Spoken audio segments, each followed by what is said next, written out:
কলিমা যতদিন পর্যন্ত একজন মুসলমান পৃথিবীর জমিনে বেঁচে থাকবে, আমরা মুসলমান হয়েছি, কলিমা পাঠ করেছি, মূল্যায়নটুকুন আমাদের কাছে নাই। যদি জানতেন তাহলে আল্লাহ পাক যে কত রহম আমাদের প্রতি করেছেন, মানুষ কখনো অন্যায় অপরাধে লিপ্ত হইতো না। ভাইরা আমার, আল্লাহ পাক ইসরাফিল আলাইহিস সালামকে হুকুম করবেন, আমি কিয়ামত সংঘটিত করব, সিংহায় ফুঁক দাও। ফুঁক দিবে, রেডি হবে হযরত ইসরাফিল আলাইহিস সালাম।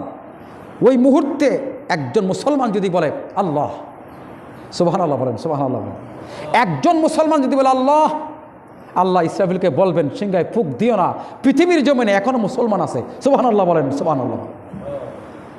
এই সেই কলিমা, 24 অক্ষরের কলিমা একবার পাঠ করলে 24 ঘন্টার সগীরা গুনাহ রব্বুল আলামিন মাফ করে দেন। জুড়ে কোন সুবহানাল্লাহ।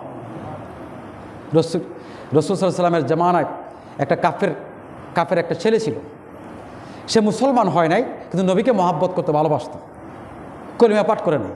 নবী যখন নামাজ পড়তে ঢুকতেন তখন ওই ছেলেটা নবীজির জুতা মোবারক, নারায়ণ শরীফ জুতা মোবারক নিয়ে দাঁড়িয়ে থাকতেন প্রত্যেক ওয়াক্তে।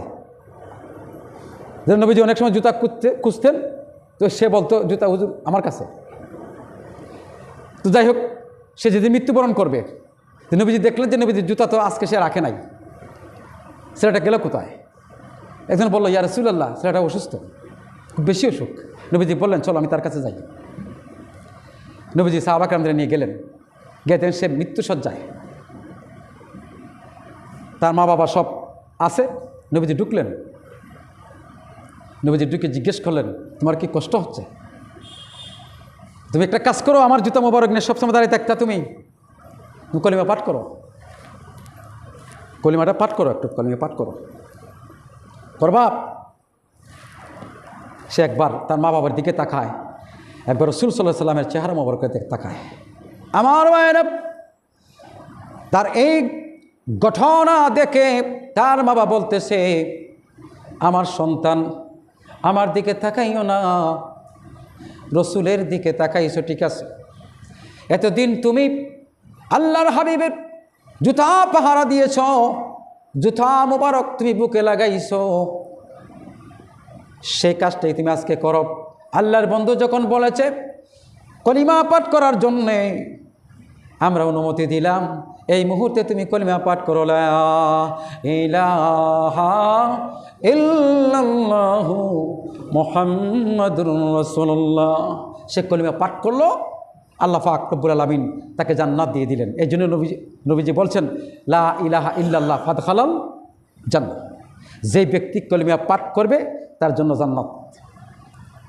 এখন প্রশ্ন হইল, সে এমন এক মাকামে গেছে, আল্লাহ পাক তাকে এমন এক আল্লাহর হাবিব নিজে কলিমা পাঠ করাইছে, তাইলে সে এমন এক মাকামে গেছে, সে কিন্তু হজ করে নাই, সে যাকাত দেয় নাই, সে নামাজ পড়ে নাই, রোজাও রাখে নাই, কিন্তু জান্নাতে গেছে কিসের জন্য জানেন?